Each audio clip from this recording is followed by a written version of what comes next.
Hola a todos, hoy nos encontramos con una persona muy especial. Él es el profesor José Ramón Cruz Mundet, quien es licenciado de grado en Historia por la Universidad de Deusto y es doctor en Historia Moderna por la Universidad Autónoma de Madrid. Es profesor catedrático de Archivística de la Universidad Carlos III de Madrid, donde dirige el máster de Archivística y Gestión de Documentos. También es miembro del Consejo Internacional de Archivos y autor de numerosas obras. Es asesor de diversas empresas y administraciones públicas durante los últimos 42 años. Hoy vamos a hablar un poco de su trayectoria profesional y antes de empezar quisiera darle las gracias al profesor por aceptar la invitación y por supuesto la bienvenida a este espacio. Muy bien, muchas gracias a usted, Nelly, por tener la gentileza de invitarme a participar en su canal de YouTube. Muchas Y gracias, profe. para saludar a la audiencia que esté escuchándonos ahora y en el futuro. Así es, muchas gracias. Como le dije, me siento muy honrada que usted esté acá porque ha sido uno de mis autores favoritos durante todo este trayecto profesional y me alegra mucho tenerlo ya aquí en una imagen en movimiento, que podamos hablar de todas esas obras que usted ha escrito, que la verdad le han aportado muchísimo a la formación archivística. Hablo especialmente de Colombia y estoy segura que de Latinoamérica y de otros países. Entonces, vamos a empezar con una pregunta y tiene que ver mucho con la persona, ¿cierto? Y es su pasión por la archivística es indudable porque uno lo ve en los escritos, en todas las investigaciones. ¿Podría contarnos brevemente cómo llegó a la archivística siendo licenciado en historia y qué lo motivó a permanecer en este campo del conocimiento? Ujú. Bueno, pues llegué de manera indirecta como casi todo el mundo. Me refiero a que no conozco a nadie, ningún niño, que diga que de mayor quiere ser archivero o archivera como su papá o como su mamá, Sí. aunque estén presentes en su familia. Es decir, no es una profesión que resulte de partida deseable, ¿no? Digamos, como ser médico, ingeniero, hasta bombero, policía, no sé, y albañil incluso. Pero bueno, pues fue en el proceso de investigación, tuve una beca después de terminar la carrera del gobierno vasco para iniciar mi tesis doctoral y esto me llevó a- a visitar numerosos archivos, sobre todo archivos municipales, y a comprobar el mal estado en que se encontraban, la falta de personal, los horarios imposibles, todas las dificultades, y todo pues me llevó a descubrir algo que ignoraba prácticamente, ¿no? Porque cuando estudias la carrera, sobre todo cuando yo lo hice a finales de los años 70 del siglo pasado, del siglo pasado, pues los archivos eran una cosa muy remota, ¿no? En las que prácticamente nadie había utilizado, etcétera. Y esto pues me llevó a acercarme a este nuevo terreno. O sea que como usuario comenzó a ver todas las cosas que se podrían mejorar y que se podrían hacer desde allí. Una oportunidad. Sí, sí. Bueno, profe, y muy feliz yo que usted haya llegado y se haya quedado. Bueno, pasemos a la siguiente pregunta y es de acuerdo con su artículo a la búsqueda de un modelo 25 años calculando los costes de la preservación digital, que ha sido una publicación que usted ha hecho durante varios años. ¿Cuáles considera usted que son los principales desafíos metodológicos y prácticos que aún deben resolverse para lograr un modelo estandarizado y viable de cálculo de costes en la preservación digital permanente? Bueno, pues la verdad es que es un tema bastante complicado y fundamentalmente por un factor, y es la falta de experiencia. Es decir, llevamos relativamente pocos años, ¿no? Podríamos decir 30, 40 como máximo, de experiencia con el mundo digital. Y sobre todo en toda una primera parte, hasta bien avanzado este siglo XXI, en el que se combinaba con otras formas de expresión de la información, ¿no? Las formas analógicas. Y esto pues ha hecho que prácticamente no haya transcurrido tiempo suficiente como para poder calibrar bien el reto ante el que nos enfrentamos. También es cierto que además de esta falta de tiempo, las tecnologías de la información se caracterizan por un abaratamiento constante hasta ahora y desde los orígenes un abaratamiento de todo, tanto del software como del hardware, una mayor capacidad, mayores posibilidades y precios siempre en retroceso, lo cual pues hace que la gestión económica de la preservación digital pues no se plantee realmente como un reto, como algo importante. Lo que pasa es que eh, tampoco tenemos, por otra parte, datos fiables acerca de el verdadero alcance de estos costes, ¿no? Entonces, me llamó mucho la atención cuando me puse a investigar este tema, pues la falta de un modelo e incluso la falta de preocupación dentro de la comunidad profesional, la falta de preocupación por este tema. Tenemos además luego la idea esa falsa de la nube, ¿no? Que nos remite a algo etéreo, algo inmaterial, pero nada de eso. Es decir, la información que preservamos, información que ocupa cacharrería, que gasta energía, que Mm. genera problemas ambientales y que sigue planteando retos que todavía en muchos aspectos están todavía por iniciarse. Por ejemplo, este mismo, ¿no? De la sostenibilidad, de la preservación, la necesidad de continuar valorando y seleccionando qué es lo que conservamos, qué es lo que preservamos en el mundo digital, para que podamos asegurar en el futuro un patrimonio digital manejable y razonable, ¿no? Lo mismo que en el mundo analógico tenemos una amplia experiencia en la selección y en la eliminación, yo creo que la digitalización del mundo no solo no nos ha salvado, digamos, de esta obligación, sino que la ha hecho todavía más aguda, más necesaria. Mm. Sí, total.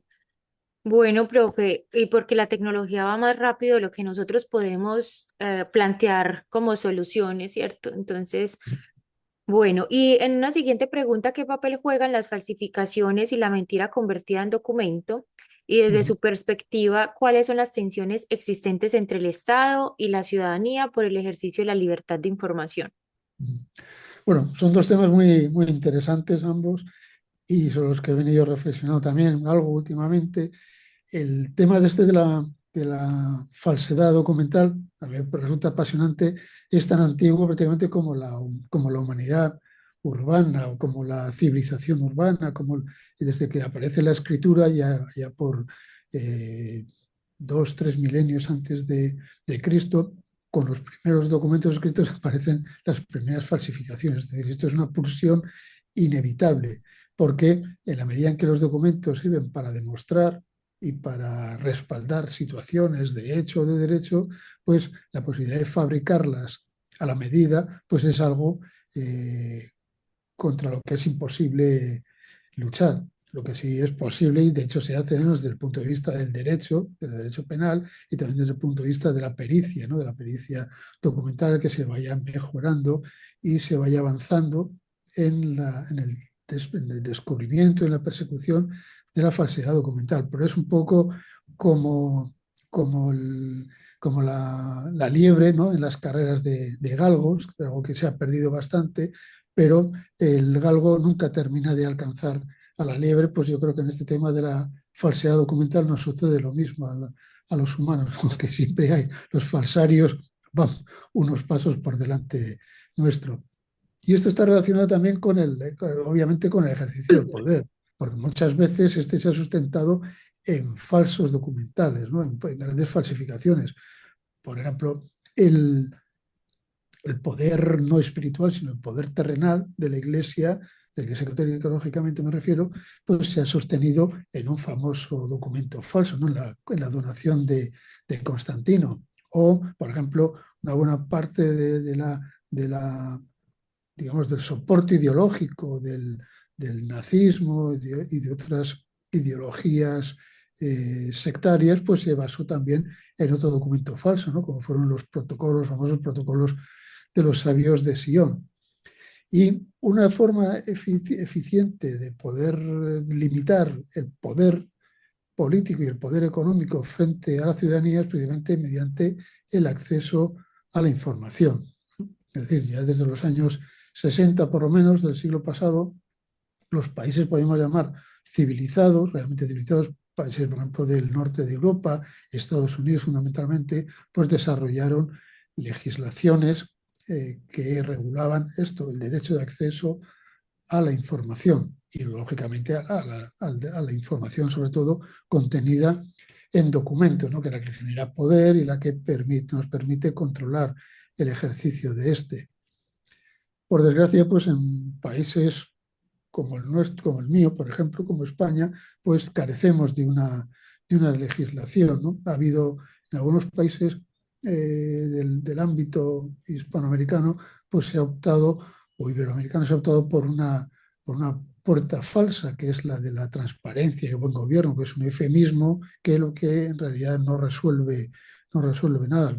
Hay dos casos que son bastante paralelos, por lo menos España y Chile, donde la legislación sobre transparencia y buen gobierno se ha demostrado absolutamente incapaz de resolver la necesidad de regular el acceso a la información. Eso es otra gran batalla, no solo archivera, sino sobre todo social, ¿no? Que tenemos enfrente en muchos países por llevar adelante.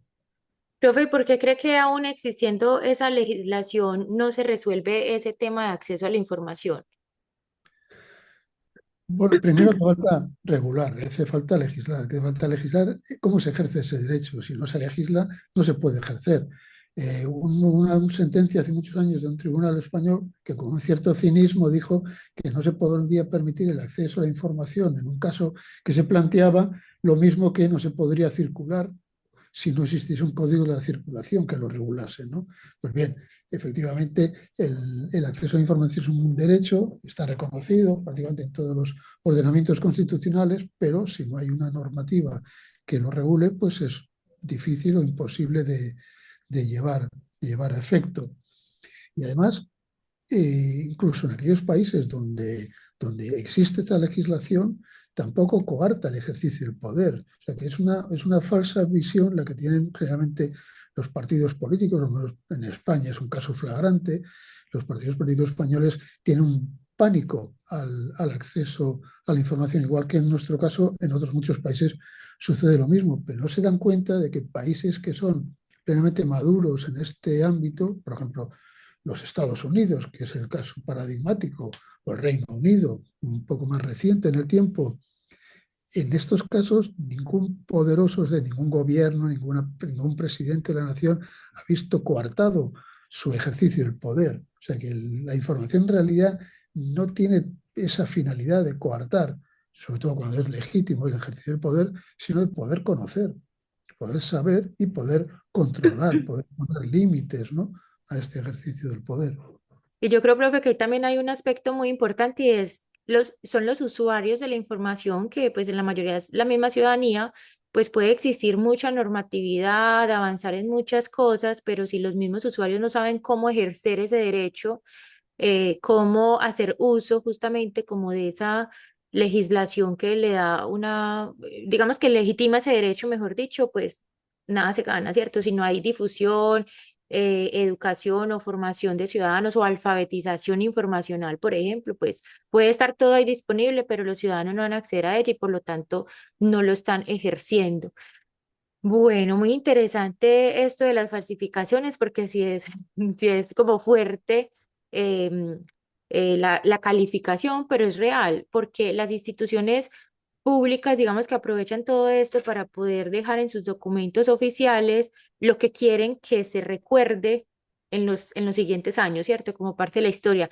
Y ahí también yo creo, profe, que hay un papel muy importante de nosotros como archivistas en las valoraciones documentales que casi siempre lo que se conserva para los archivos históricos es lo que produce la misma institución y la voz de la ciudadanía que queda, por ejemplo, en quejas, en peticiones. Por ser muy voluminosa, eso se elimina y realmente esa es como casi que la realidad porque es la queja del ciudadano, ¿cierto? Frente a alguna situación específica. Yo creo que tenemos muchas cosas que reflexionar al respecto. Bueno, pasemos a una siguiente, profe, y es respecto a su publicación Principios, conceptos y términos fundamentales, que por cierto, como le decía, es uno de mis textos favoritos en el curso de fundamentos porque resume de manera muy sencilla muchos conceptos básicos que un archivista debe saber. Em, Finaliza con una conclusión que siempre me ha llamado la atención y quiero aprovechar ese espacio para que usted nos cuente sobre ella y es sobre la perspectiva respecto al término documento de archivo que utilizamos los hispanohablantes. Uh-huh. ¿Qué considera usted al respecto? Bueno, pues si ha leído el texto, lo puedo resumir para los oyentes o para quien nos vea en el futuro. pero es una batalla que vengo dando, que he dado durante algún tiempo y que al mismo paso ya he dado por perdida, visto que se ha impuesto, desgraciadamente, y que pues, no deja de ser una, una pérdida de ámbito competencial para la archivística. Es decir, documento de archivo pues, es admisible como una variedad, una variación discursiva, para no decir siempre documento, para utilizar sinónimos. Entonces, como sinónimo de documento funciona, pero como término fundamental, como término específico, me parece un dislate, porque estamos creando algo que no existía hasta ahora, jamás en la literatura ni en la práctica se había empleado la voz documento de archivo y estamos restringiendo en consecuencia el ámbito de actividad de la archivística, que sería la de los documentos de archivo. ¿Cuáles son los documentos de archivo? ¿Dónde están definidos en la legislación? ¿Quién produce documentos de archivo? Es una estupidez enorme. Yo sé, bueno, no es el momento ahora de entrar en eso, un poco cómo se ha gestado, pero ha sido una batalla perdida y un retroceso enorme en este sentido, ¿no? Eh, Porque si cogiésemos, yo qué sé, cogiésemos una novela, la que quiera, y una factura, los pusiéramos encima de una mesa en cualquier calle del barrio más populoso y más popular de cualquier ciudad del mundo y preguntásemos a los viandantes que dijeran que de aquellos dos productos cuál es un documento, estoy convencido que el 100% va a señalar la factura, el contrato, el documento que les pongamos y jamás señalarán la novela como un documento.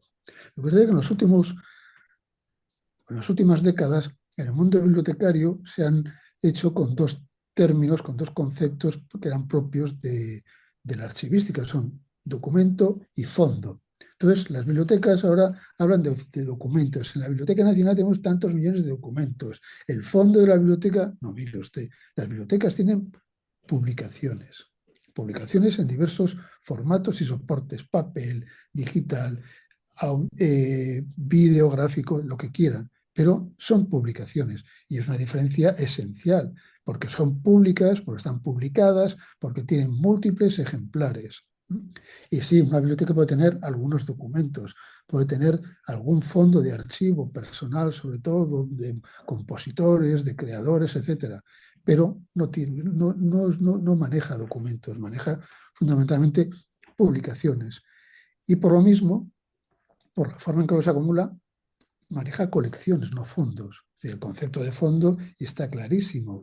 Y hemos conseguido, sobre todo gracias a Michel Duchesne, que tuvo una gran capacidad argumentativa para convencer a las comunidades anglosajonas a las que les costaba asumir el concepto de fondo, y ahora resulta que vienen de otro campo de actividad y nos lo meriendan. Es y encima nosotros, vamos, nos atamos a nosotros mismos de pies y manos y vamos a inventar ese espanto que es el término de documento de archivo. No, mire usted, los archivos manejamos documentos porque las personas, las organizaciones producen documentos, no documentos de archivo. O es que estamos considerando que solo dejan, que solo desde que se conservan permanentemente o no sirven para nada son documentos de archivo. O sea, no estamos retrocediendo al historicismo del siglo XIX. Pero, por desgracia, y porque además está contaminando normas como las normas ISO, las traducciones de la 15489 y otras muchas, adoptan ya este término. Bueno, pues quizá algún día alguien consiga volver a la cordura, pero no lo veo. Sí, es un tema de las traducciones de esas normas ISO y cada país, digamos, en su legislación ya las tiene en cuenta, porque en el caso de Colombia, por ejemplo, nosotros tenemos un glosario archivístico donde hay una gran diferencia entre documento, que es más general, y documento archivo, que es todo lo producido, recibido por una institución en cumplimiento de sus funciones. Y se hacen como esa separación allí sobre un término y el otro. Ya, pues dígale usted, no usted, sino cualquiera, digamos a un tramitador, a un administrador, a un gestor que produce documentos de archivo, nos mandará paseo. Entonces, en fin. Sí. Bueno, profe, vamos a la siguiente pregunta que tiene que ver como con otra investigación.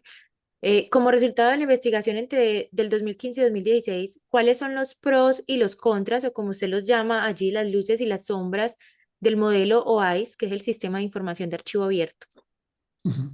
Bueno, pues OAIS, en primer lugar, acaba de publicar su tercera versión. Se aprobó a final en diciembre del 24 y es incorporado como norma ISO en 2025. De momento está, que yo sepa, solo la versión en inglés y en francés. Y ha cambiado considerablemente. Precisamente ahora estas vacaciones he estado preparando un paper sobre los cambios en OAIS, que espero publicar a lo largo de los próximos años, etcétera. Y la verdad es que es un texto que ha mejorado notablemente. Es, la verdad, el sueño del archivero, podríamos decir, del archivero digital, elaborado por personas que no son archiveros, que son fundamentalmente ingenieros, ¿no?, de las agencias aeroespaciales. Y fueron capaces de desarrollar o de poner en pie un modelo de referencia, que es como se denomina en realidad, sobre cuál es la estructura, los componentes y las funcionalidades que debe desempeñar un, un archivo para la preservación digital permanente. Y en este sentido, pues es un modelo muy bien concebido, universal y que funciona perfectamente.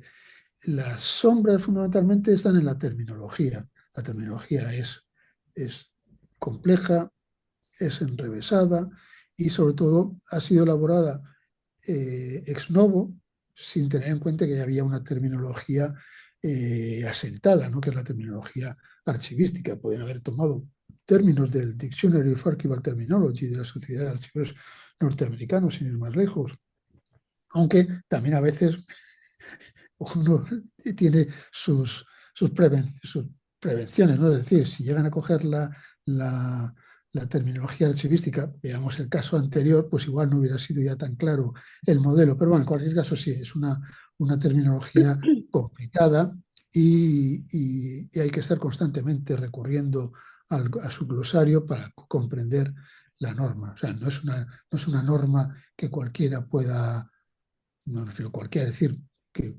lógicamente va dirigida a una comunidad restringida, ¿no?, de usuarios que estén habituados a manejarse con esos conceptos. Ok, bueno. Profe, y en cuanto a también un texto que me llamó mucho la atención, y es El historiador y la historia en la edad oscura digital. ¿Qué nos puede decir usted al respecto? Bueno, edad oscura digital es un término que acuñó Terry Cooney, un canadiense, un experto en tecnologías de Canadá. Creo que fue en el año 1997 con motivo de la asamblea de la IFLA, si mal no recuerdo, ¿no? Y lo que puso sobre la mesa fue eh, que dada la obsolescencia tecnológica, podíamos encontrarnos con un desierto digital, con una sequía absoluta, ¿no? Después del, de un, no sé cómo llamarlo, de una tormenta de información, pues que no, con el tiempo no fuésemos capaces de conservarla para el futuro, de una manera permanente, como se había hecho con, con la información, con los documentos analógicos. Entonces fue un artículo que iba dirigido, de hecho lo publiqué en una revista de historia contemporánea, iba dirigido a investigadores, a historiadores, ¿no? Pues reflexionando sobre esta cuestión y un poco sobre un nuevo concepto y un nuevo entorno que es el de la historia digital. Bastante miedoso el panorama si lo vemos desde ese punto de vista. Bueno, profe, pasemos a otra pregunta, y es que nos puede contar sobre la recepción de la gestión documental o records management en la archivística como caso de éxito, especialmente en España. Uh-huh.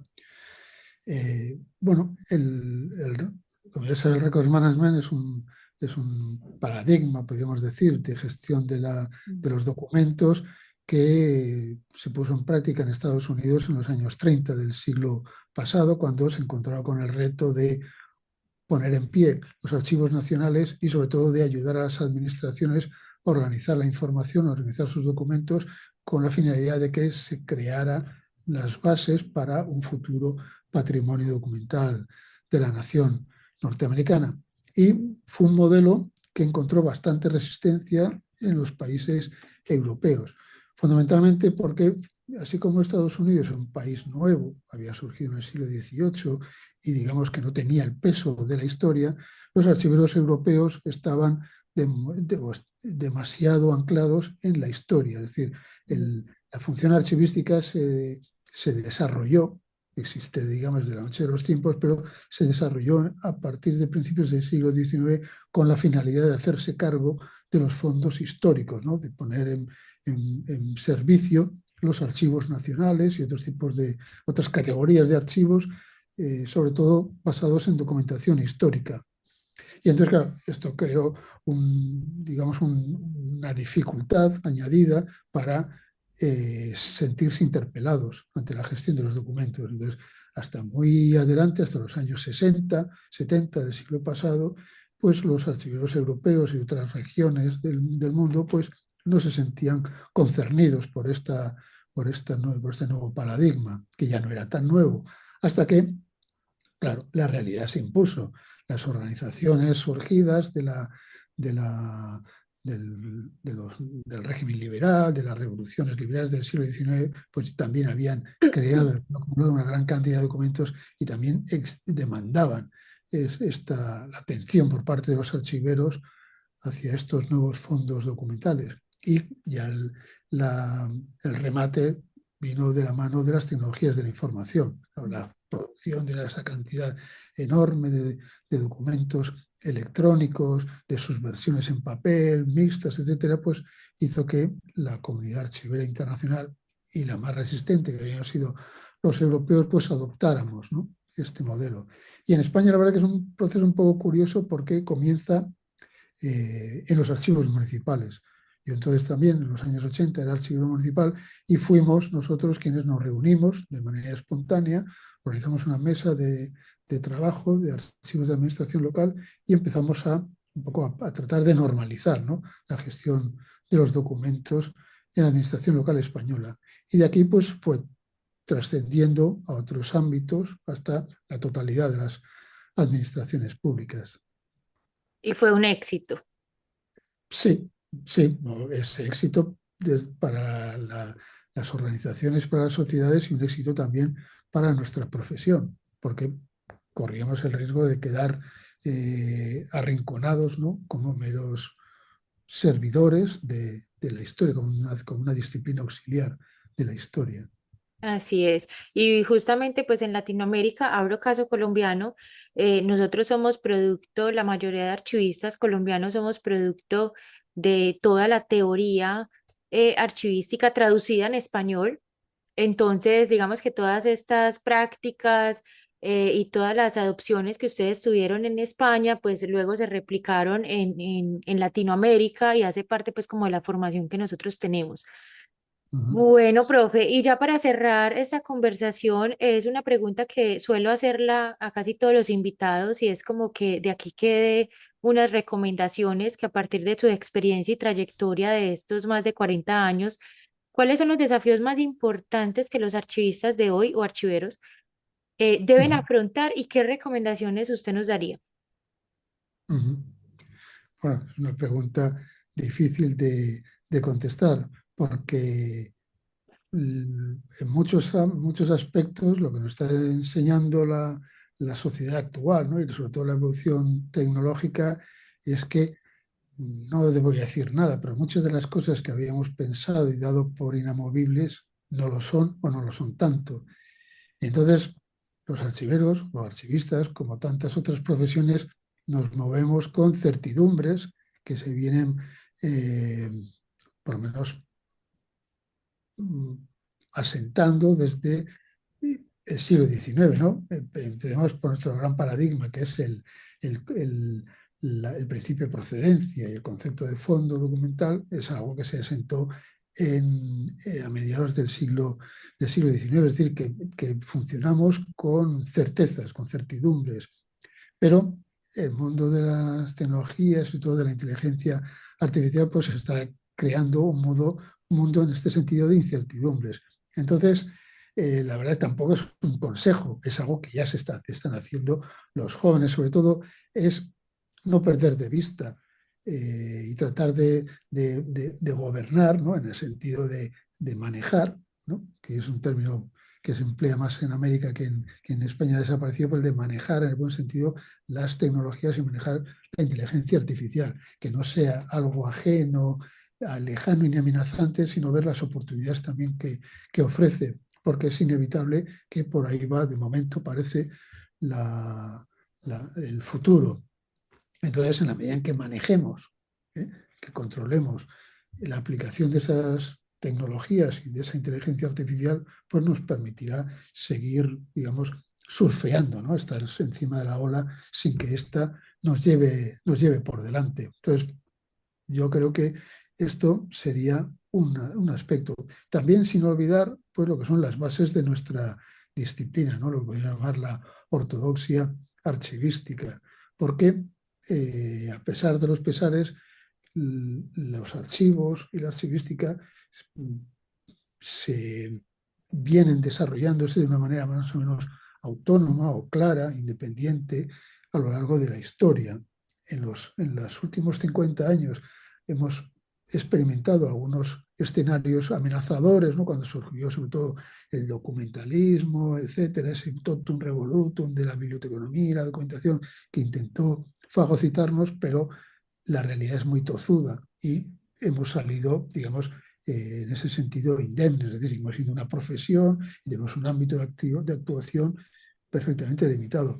Además, otra cosa es que también las tecnologías han sido y vienen siendo una gran aliada, unas grandes aliadas de la archivística, ¿no? Porque frente a otras profesiones que han sido sobrepasadas, la nuestra no. Lejos de esto, cada vez los últimos dos desarrollos en ámbitos organizacionales en cuanto a la gestión de la información vienen de la mano de la fusión o de la cooperación entre tecnólogos y archiveros. Y en este sentido, pues yo veo que el panorama es positivo. La interdisciplinariedad, pues definitivamente es súper importante en este caso. Profe, y usted me hizo recordar que hay una entrevista aquí en el canal con una colega de Estados Unidos, que ella tiene como una página web donde publica convocatorias de laborales, Ajá. principalmente de Estados Unidos y de Canadá, pero también pues de cualquier otro país. Y yo a ella le preguntaba como que cuáles son las tendencias y ella me dijo algo que me dejó pensando mucho y fue como que la mayoría de empresas están requiriendo archivistas recién graduados porque consideran que en sus mallas curriculares está incluido más materias relacionadas con tecnología, con inteligencia artificial y con todas estas tecnologías emergentes y no los archivistas como nosotros que somos de años anteriores. Entonces ahí también lleva una reflexión y es, bueno, yo ya me gradué hace algunos años y cuál es mi responsabilidad de mantener actualizado, ¿cierto? Así no sea a través de una universidad y de un pregrado o de un posgrado, pero bueno, hay muchos cursos que ofrecen hoy y es como yo poderme montar en ese mismo bus de la tecnología. Sí, es efectivamente la formación a lo largo de la vida, ¿no? Que se dice, la formación Sí. permanente es la clave ya no solo para nosotros, sino para cualquier profesión. Todo profesional en activo debe estar formándose constantemente. Eso es una forma de estar en el mundo. Yo suelo explicar a mis alumnos que hasta hace medio siglo más o menos estudiabas una carrera, te licenciabas y prácticamente el conocimiento adquirido te servía a lo largo de toda tu vida Mm. profesional. Podías actualizarte, podías especializarte, pero no había Cambio. grandes avances significativos que afectaran a la mayoría, solo afectaban fundamentalmente a los grandes especialistas.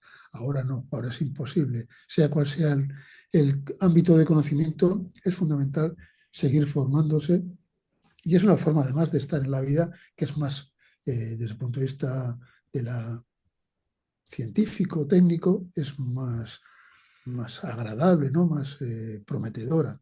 Así es. Creer que lo sabes todo. Bueno, profe, muy interesante esta conversación. Ahí nos contó un poquito de todo lo que usted ha venido trabajando durante estos más de 40 años y le agradezco muchísimo haber estado acá en el canal. No sé si quiera decir algo adicional antes de terminar esta entrevista. Nada, que ha sido un placer estar con usted y tener esta ocasión de manifestarme. Gracias, profe. El placer es mío, como se lo he dicho. Muchas gracias.